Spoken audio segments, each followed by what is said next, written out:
अपन देख रहे थे the importance of species diversity to the ecosystem. पारितंत्र के अंदर जो जातीय विविधता है उनका क्या महत्वपूर्ण रोल होता है इकोसिस्टम के अंदर।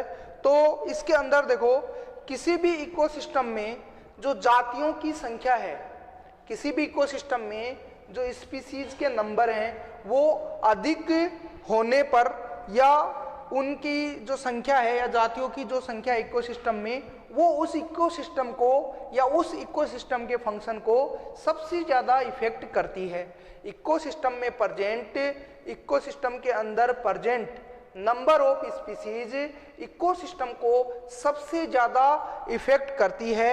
ये जो है जितनी ज़्यादा उसके अंदर स्पीसीज डाइवर्सिटी होगी, इकोसिस्टम के अंदर जितनी ज़्यादा स्पीसीज डाइवर्सिटी प्रेजेंट होती है, वो इकोसिस्टम उसके जो फंक्शन हैं, जैसे उसकी स्टेबिलिटी, उसकी प्रोडक्टिविटी के साथ साथ उसके जो फंक्शन हैं वो उतने ही ज़्यादा क्या होते हैं, परफेक्ट होते हैं। और वो इकोसिस्टम में स्टेबिलिटी, उसकी जो स्टेबिलिटी है वो ज़्यादा होती है, उसके अंदर चेंजेज मिनिमम पाए जाते हैं। दूसरा जो उसका फंक्शन होता है कि जो इकोसिस्टम की जो स्टेबिलिटी है और जो प्रोडक्टिविटी है या उसके जो बदलाव हैं, वो उसके अंदर जो पाई जाने वाली जातियों की संख्या और उन जातियों की संख्या और उनके जो फंक्शन हैं उनके द्वारा निर्धारित होती है। इकोलॉजी के अनुसार जिस इकोलॉजी जो है उसके अंदर जो इकोलॉजिस्ट हैं, जो साइंटिस्ट हैं, जो पारिस्थितिक वैज्ञानिक हैं, उनके अनुसार, उनके अकॉर्डिंग जो इकोसिस्टम के, जिस इकोसिस्टम के अंदर जातियों की संख्या जितनी ज़्यादा होती है, वो इकोसिस्टम कम जातियों वाले इकोसिस्टम के कंपैरिजन में मोर स्टेबल, ज़्यादा स्थायी होता है।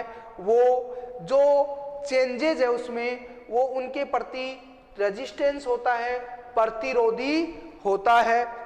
अब एक स्थिर कम्युनिटी या स्टेबल जो कम्युनिटी है, स्टेबल जो कम्युनिटी है उसका क्या मीनिंग होता है कि अपन एक कम्युनिटी या एक समुदाय को स्टेबल या स्थायी कब बोलेंगे। तो उसके लिए फर्स्ट जो पॉइंट है वो ये है, स्टेबल जो समुदाय होता है, स्थायी जो समुदाय होता है, उसके अंदर जो प्रोडक्टिविटी है, पर ईयर जो प्रोडक्टिविटी है, जिसकी जो पर ईयर जो रेट है प्रोडक्टिविटी की, जो दर है प्रति वर्ष उत्पादकता की, उसमें चेंजेज कम पाए जाते हैं। अगर उसमें चेंजेस कम हैं, उनमें परिवर्तन अधिक नहीं हो रहा है, तो अपन ये मानेंगे कि वो जो कम्युनिटी है, वो जो समुदाय है, वो कैसा समुदाय है, वो एक स्थायी समुदाय है। दूसरा ये है कि जो समय समय पर जैसे जैसे टाइम बढ़ता है, समय समय पर जो नेचुरल, जो प्राकृतिक जो आपदाएं आती है, उस आपदाओं से, जैसे बाढ़ का आना या कोई भी, जैसे बाढ़ ज़्यादा आ रही है या बारिश वगैरह ज़्यादा होने से उसके ऊपर जो इफेक्ट होता है, और जो अपने ज्वालामुखी वगैरह इनका फटना, ये जो चीज़ है किसी इकोसिस्टम के अंदर या किसी कम्युनिटी के अंदर, इनसे या कोई आर्टिफिशियल जैसे ह्यूमन मैन मेड, जो आर्टिफिशियल जो मैन मेड जो कम्युनिटी के अंदर जो प्रॉब्लम्स होती है, जो ह्यूमंस के थ्रू होती हैं, उनके प्रति वो समुदाय क्या होना चाहिए, वो उनको रोकने वाला होना चाहिए, उनको रोकने वाला होना चाहिए। और ऐसी प्राकृतिक आपदाओं का उस कम्युनिटी के ऊपर ज़्यादा प्रभाव नहीं पड़ता है, तो ऐसे समुदाय को अपन क्या बोलेंगे, स्थिर समुदाय। दूसरा जो होता है, थर्ड जो होता है, स्टेबल कम्युनिटी के लिए जो एलियंस जो स्पीसीज है या जो विदेशी जातियां हैं, अगर वो कम्युनिटी पे अटैक करती है, तो वो कम्युनिटी उस अटैक का पूर्ण रूप से क्या करे, प्रतिरोध करे, उस अटैक के प्रति क्या हो, रेजिस्टेंस हो, तो उस कम्युनिटी को अपन क्या बोलेंगे, स्टेबल कम्युनिटी। अब इसके अंदर एक साइंटिस्ट था डेविल, उसका नाम था डेविल विलमैन। डेविल विलमैन ने क्या किया था कि इकोसिस्टम को इन्होंने किसी पर्टिकुलर एरिया के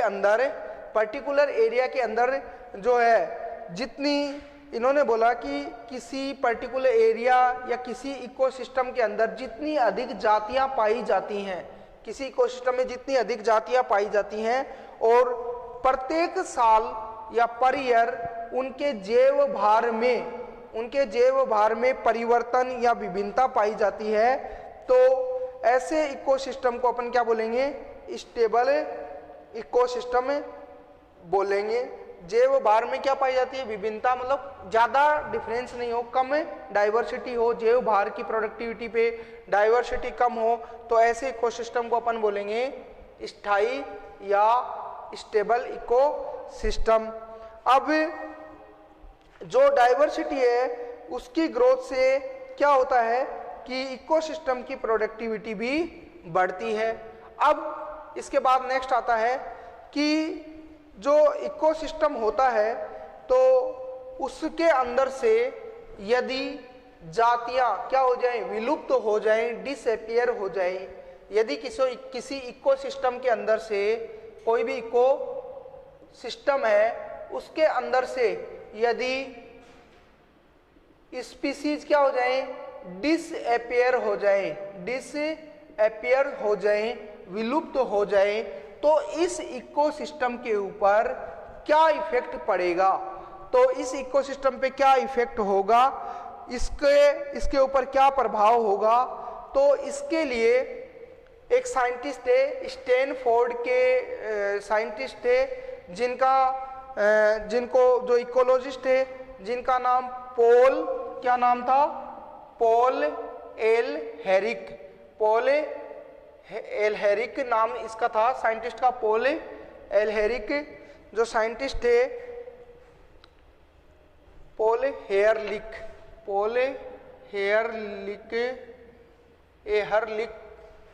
साइंटिस्ट थे। इन्होंने सबसे पहले ये बताया, इन्होंने एक थ्योरी दी थी जिसको रिवेंट पॉपर हाइपोथेसिस के नाम से जाना जाता है। रिवेंट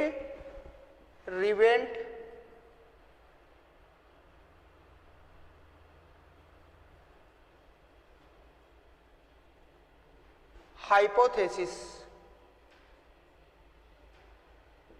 रिवेंट पॉपर हाइपोथेसिस पॉल हेयरलिक ने ये सबसे पहले समझाया था रिवेंट पॉपर हाइपोथेसिस से कि किसी भी इकोसिस्टम के अंदर से यदि कोई स्पीसीज डिसअपियर होती है, विलुप्त होती है, डिस्टिंक्ट होती है, तो उस इकोसिस्टम पर उस स्पीसीज के डिसअपियर होने से क्या इफेक्ट होता है।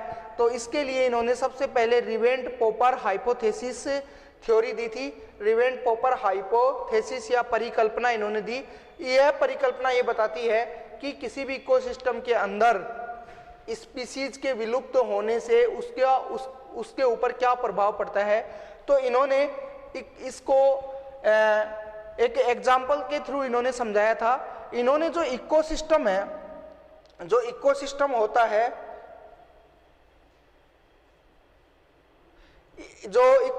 होता है, उसकी जो तुलना है या कंपैरिजन है, उसकी तुलना एरोप्लेन से की।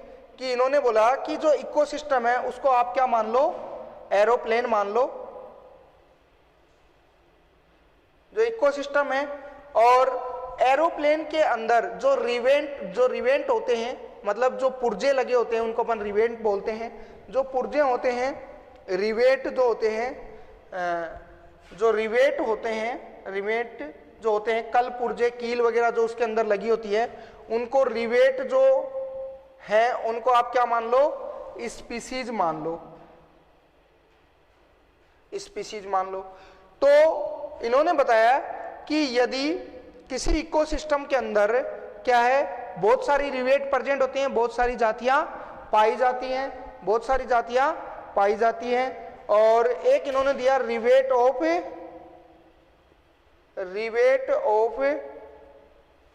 विंग्स। रिवेट ऑफ विंग्स क्या है, एक पर्टिकुलर या स्पेशल स्पीसीज होती है, या की स्पीसीज जिसको अपन बोल सकते हैं, क्या बोल सकते हैं, की स्पीसीज। इन्होंने बोला, इन्होंने रिवेट पॉपर हाइपोथेसिस का मतलब क्या होता है, इन्होंने बोला कि ये जो इकोसिस्टम है इसको आप क्या मानो, एक एरोप्लेन मानो, एक जहाज मानो, और उस जहाज के अंदर जितने भी जो पुर्जे हैं, जैसे उनके उसके अंदर जितने भी कील वगैरह जो पुर्जे लगे हुए हैं, विंग्स वगैरह लगे हुए हैं, उसके अंदर जो इंजन है वो सब क्या है, रिवेट है। और रिवेट को इसने रिप्रेजेंट किया कि जैसे इकोसिस्टम में बहुत सारी स्पीसीज होती हैं, जातियां होती हैं ना, वैसे ही एरोप्लेन में क्या है, रिवेट होते हैं, कल पुर्जे होते हैं, और ऐसे ही इकोसिस्टम में एक की स्पीसीज होती है, मतलब एक पर्टिकुलर स्पीसीज होती है जिसका प्रभाव इकोसिस्टम पे सबसे ज्यादा पड़ता है, उसको इन्होंने क्या बोला कि rivet of wings. Rivet of wings मतलब जो जहाज के जो पंख हैं उनके जो पुर्जे हैं, उनके जो पुर्जे हैं उनका कंपैरिजन इन्होंने की स्पीसीज से किया। यदि ये जो की स्पीसीज है, जो स्पेसिफिक स्पीसीज है जिसका इफेक्ट इकोसिस्टम पे सबसे ज्यादा होता है, सेम ऐसे ही जो रिवेट होते हैं, विंग्स के जो जहाज के पंख होते हैं, उनके जो पुर्जे होते हैं, अगर उनको निकाल दिया जाए तो जहाज क्या होगा, रुक जाएगा, वो प्रॉपर काम नहीं कर पाएगा, चलेगा नहीं। ऐसे ही अगर इकोसिस्टम में से की स्पीसीज को आप निकाल दोगे तो वो इकोसिस्टम क्या करेगा, रुक जाएगा, आगे उसके अंदर कोई प्रतिक्रिया नहीं होगी। तो स्पीसीज डाइवर्सिटी का इकोसिस्टम में क्या इंपॉर्टेंस है, इसको पॉल ने रिवेट हाइपोथेसिस से समझाया, ये मैंने आपको बताया है। इन्होंने बोला कि इकोसिस्टम, इन्होंने इकोसिस्टम की तुलना किससे की, इकोसिस्टम की तुलना इसने एरोप्लेन से की, तथा इकोसिस्टम में उपस्थित हजारों जातियों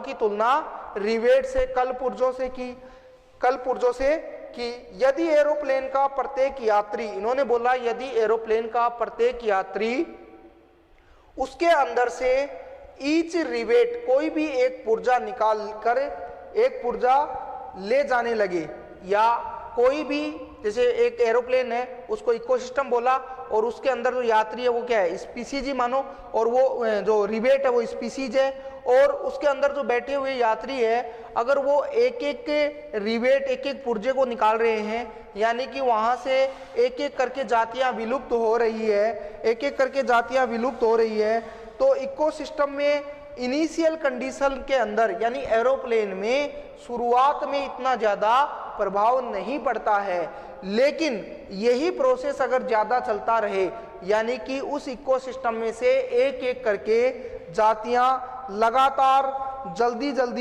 फास्टली विलुप्त होती रहे, तो क्या होगा, इकोसिस्टम धीरे धीरे कमजोर पड़ जाएगा और प्रॉपरली काम नहीं कर पाएगा।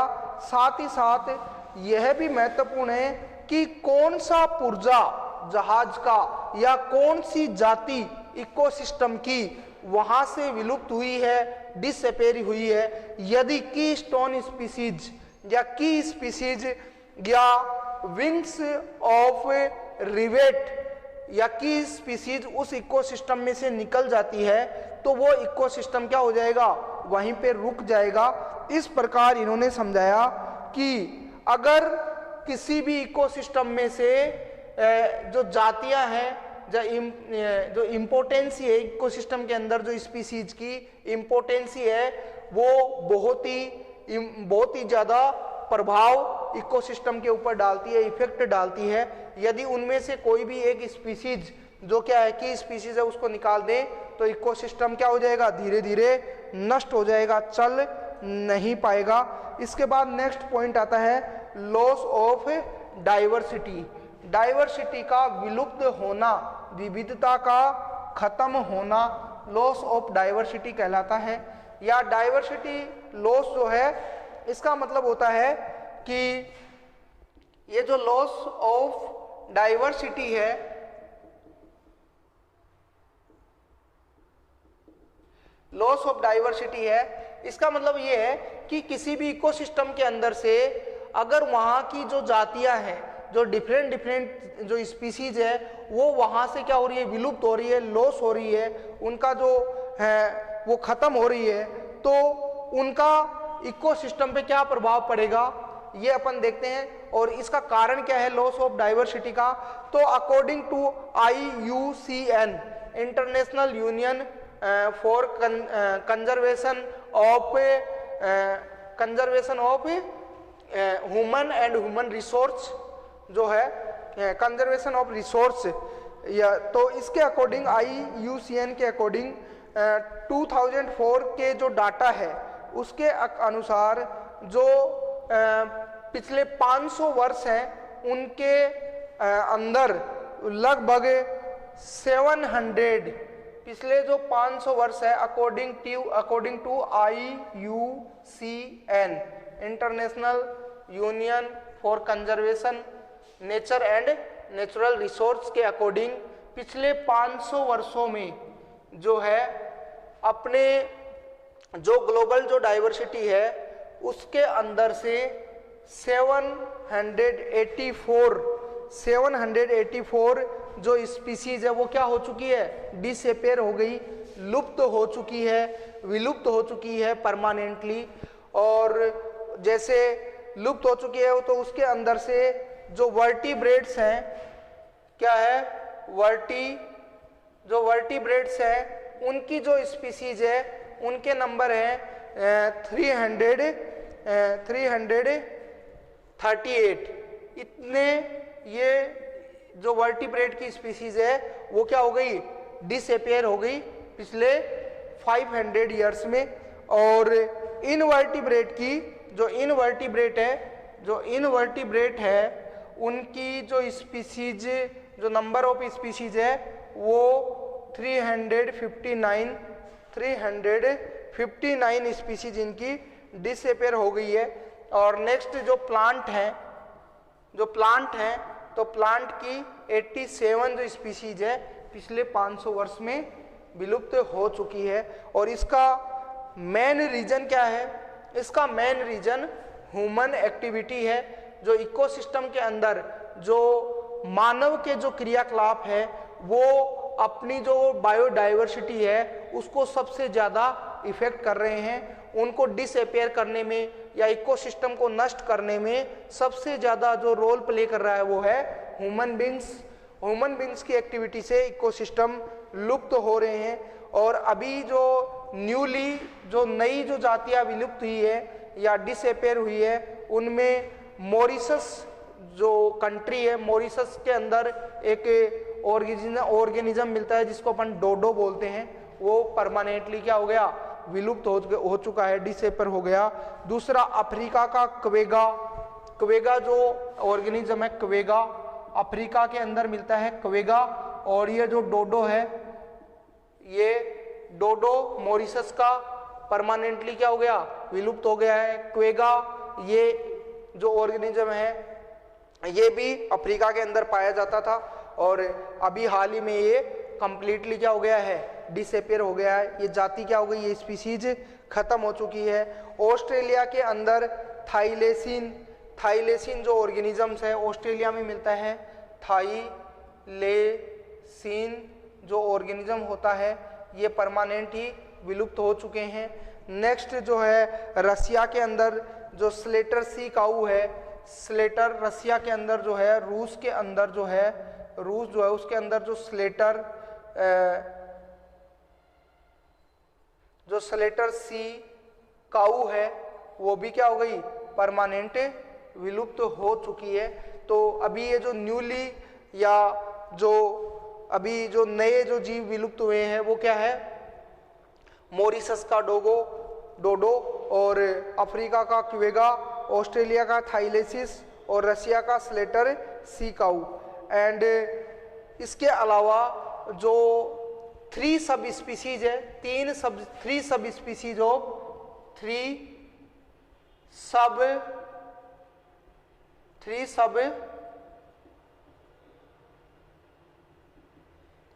स्पीशीज ऑफ टाइगर, 3 सब स्पीशीज ऑफ टाइगर, 3 सब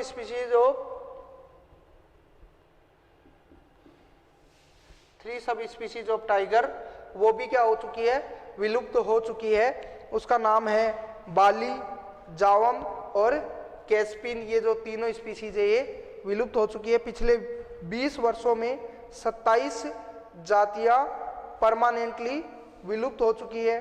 तो जो डाटा एनालिसिस है, डाटा एनालिसिस से पता चलता है कि ये जो जातियां डिसअपेयर हुई है ये रेंडमली नहीं हुई है, ये रेंडम प्रोसेस नहीं है।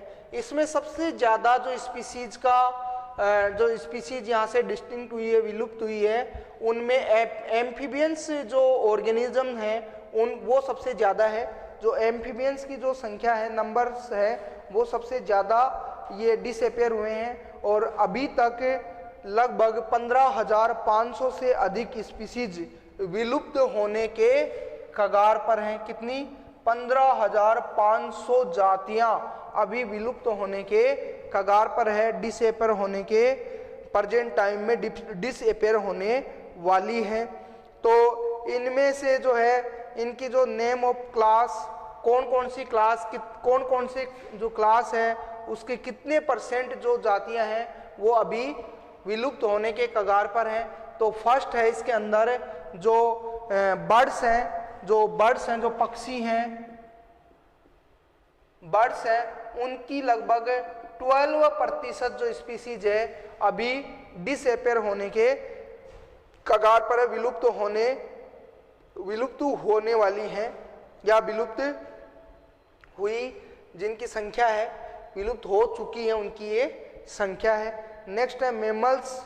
जो मेमल्स हैं उनकी 23% जो स्पीसीज है मेमल्स की वो डिस्टिंक्ट डिसअपेयर हो चुकी है। उसके बाद इसमें एम्फीबियंस के जो नंबर हैं वो सबसे ज़्यादा है। 32% जो स्पीसीज है एम्फीबियंस की, उभयचर की, वो परमानेंटली विलुप्त हो गई है इस अर्थ पे से। और इसके बाद जो स्पीसीज आती हैं वो आती हैं एंजियोस्पर्म की, जिम्नोस्पर्म की जो स्पीसीज है, अनावर्त बीजी जिम्नोस्पर्म की जो जातियां हैं, इसके बाद उनका नंबर है और उनका नंबर है 31%। तो ये अपन ने इकोसिस्टम के ऊपर इफेक्ट देखें, लॉस्ट ऑफ डाइवर्सिटी।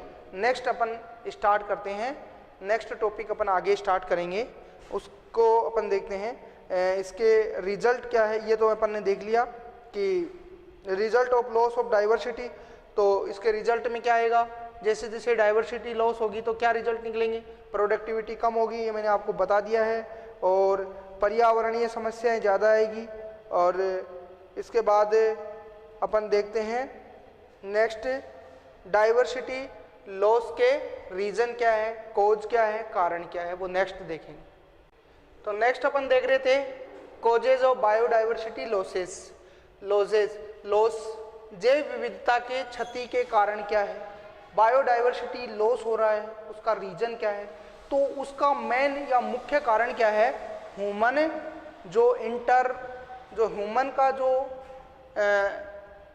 जो एक्टिविटीज है वो बायोडाइवर्सिटी लॉस का मेन रीजन है। ह्यूमन एक्टिविटी की वजह से ही जो बायोडाइवर्सिटी है, बायोडाइवर्सिटी के अंदर जो स्पीसीज हैं, डिफरेंट टाइप की जो स्पीसीज है उनका लॉस हो रहा है, वो विलुप्त होती चली जा रही है। तो इसके मुख्य 4 कारण हैं।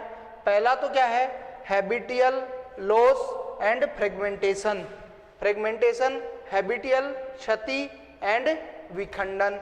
दूसरा इसमें रीजन है अति दोहन, ओवर एक्सप्लॉइटेशन। थर्ड है इन्वेजन ऑफ एलियन, विदेशी जातियों का आक्रमण। तीसरा है, फोर्थ है को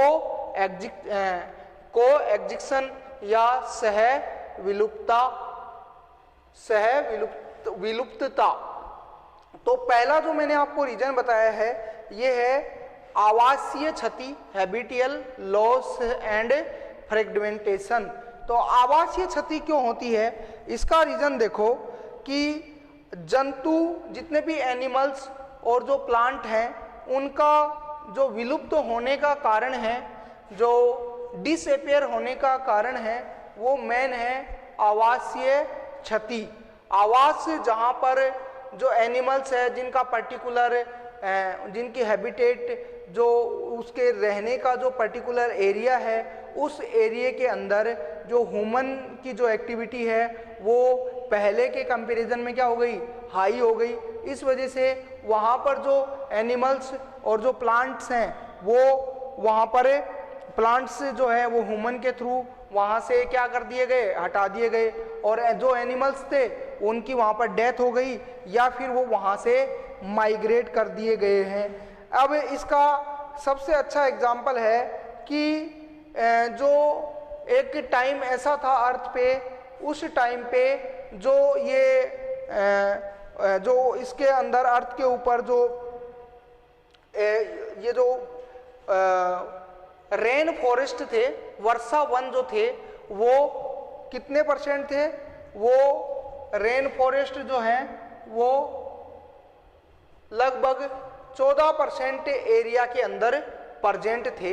लेकिन जैसे ही आवासीय क्षति या हैबिटियल लॉस या फ्रेगमेंटेशन हुआ तो इस रीजन के कारण अब ये जो रेन फॉरेस्ट है ये ओनली 6% से ज़्यादा क्षेत्र में नहीं पाए जाते हैं।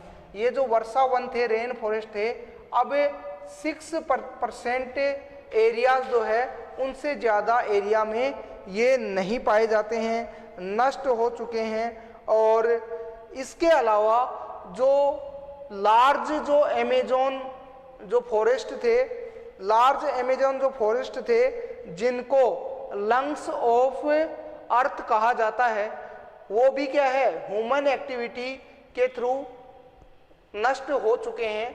और उसमें उसको नष्ट होने का रीजन क्या है कि उनको ज़्यादातर जो उनके अंदर जो ट्री वगैरह जो वन थे वो सोयाबीन की जो खेती है उसके लिए उनको वहाँ से हटा दिया गया है या काट दिया गया है। इस वजह से वो वहाँ से धीरे धीरे विलुप्त हो चुके हैं। इसके अलावा नेक्स्ट इसमें विखंडन का जो कारण है वो पोल्यूशन है।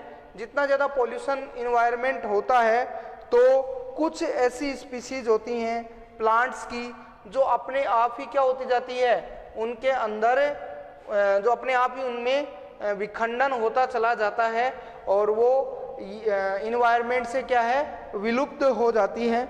नेक्स्ट आता है इसके अंदर ओवर एक्सप्लॉयटेशन या अति दोहन। तो अति दोहन क्या होता है, इसके अंदर जैसे human activity main role play करती है।